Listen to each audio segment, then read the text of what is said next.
नमस्कार। आज की इस वीडियो में हम सभी महाजनपदों में से मगध महाजनपद इतना शक्तिशाली क्यों बना, इसके क्या कारण थे, इसके बारे में जानेंगे।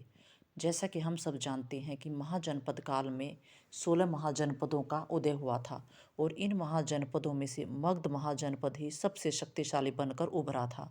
इसके कई कारण उत्तरदायी थे, जैसे वहाँ की भौगोलिक स्थिति अच्छी होना।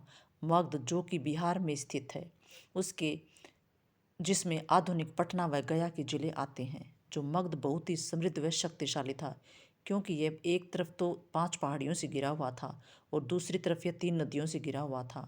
ये 5 पहाड़ियाँ थीं: वराह, विहार, वृषभ, ऋषिगिरि व चेतक। 3 नदियाँ थीं: उत्तर में गंगा व यमुना दोआब का क्षेत्र, पश्चिम में सोन नदी व पूर्व में चंपा नदी और दक्षिण में विंध्याचल की पहाड़ियाँ। इसलिए शत्रुओं के लिए इस पर विजय प्राप्त करना मुश्किल था। ये 5 पहाड़ियाँ व 3 नदियाँ इनको सुरक्षा प्रदान करती थी। लोहे की खानें होना। लोहे के अब अस्त्र शस्त्र बनने लगे थे, क्योंकि महाजनपद काल में लोहे का व्यापक तरीके से प्रयोग होने लग गया था। लोहे के औजारों से जंगलों को साफ किया गया। जंगलों को साफ करके कृषि योग्य भूमि का विकास हुआ, नए नए उद्योग धंधों का विकास हुआ और इसने मगध का उत्कर्ष करने में महत्वपूर्ण भूमिका अदा की। उसके आसपास की भूमि का उपजाऊ होना, क्योंकि हमारे उत्तर भारत में गंगा व यमुना दोआब का क्षेत्र पड़ता है और यहाँ की भूमि उपजाऊ थी और उपजाऊ भूमि पर उत्पादन भी ज़्यादा होता है, जिससे अधिशेष उत्पादन ने नए नए उद्योग धंधों को और वाणिज्य व्यापार को विकसित किया। लोगों की आय बढ़ी, राजा की आय बढ़ी। इसी मजबूत आर्थिक स्थिति ने मगध का उत्कर्ष करने में महत्वपूर्ण भूमिका अदा की थी। मगध के शासकों की योग्यता। मगध पर जितने भी राजाओं ने शासन किया वो सभी शक्तिशाली थे, जैसे बिंबिसार, अजातशत्रु, शिशुनाग, चंद्रगुप्त मौर्य, अशोक इत्यादि।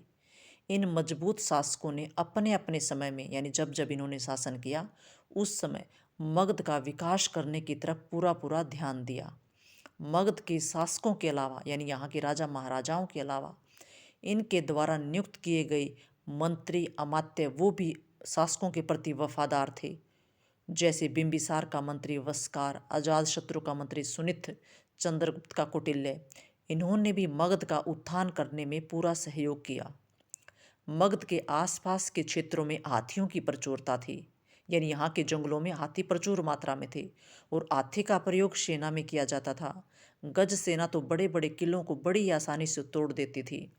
इसी मजबूत सेना के बल पर मगध में जितने भी शासक हुए, उन सभी ने अपने साम्राज्य को मजबूत बनाने का काम किया और उसका विस्तार किया। एक मगध था, उसके आसपास स्वतंत्र विचारधारा का वातावरण था, क्योंकि मगध में अनार्य लोगों की अधिकता थी। क्योंकि आर्य लोग यानी वैदिक समाज, इसका विस्तार अभी तक मगध तक नहीं हुआ था, यानी मगध में अनार्य लोगों की अधिकता थी और आर्य लोगों का विस्तार अभी जो है पंजाब, हरियाणा यानी उत्तर व पश्चिम के क्षेत्र तक ही हुआ था, यानी पूर्व के प्रदेशों तक नहीं हुआ था। इसलिए आर्य लोगों के जो सामाजिक प्रतिबंध हैं, इन अनार्य लोगों पर लागू नहीं होते थे। अनार्य लोग स्वतंत्र विचारधारा के थे और स्वतंत्र विचारधारा के लोगों ने मगध का उत्कर्ष करने में महत्वपूर्ण भूमिका अदा की। एक महाजनपद काल में जैन धर्म और बौद्ध धर्म का विकास हुआ और जैन धर्म में बौद्ध धर्म की जो स्वतंत्र विचारधारा वाली शिक्षाएं थी, इन्होंने भी मगध का उत्कर्ष करने में महत्वपूर्ण भूमिका अदा की।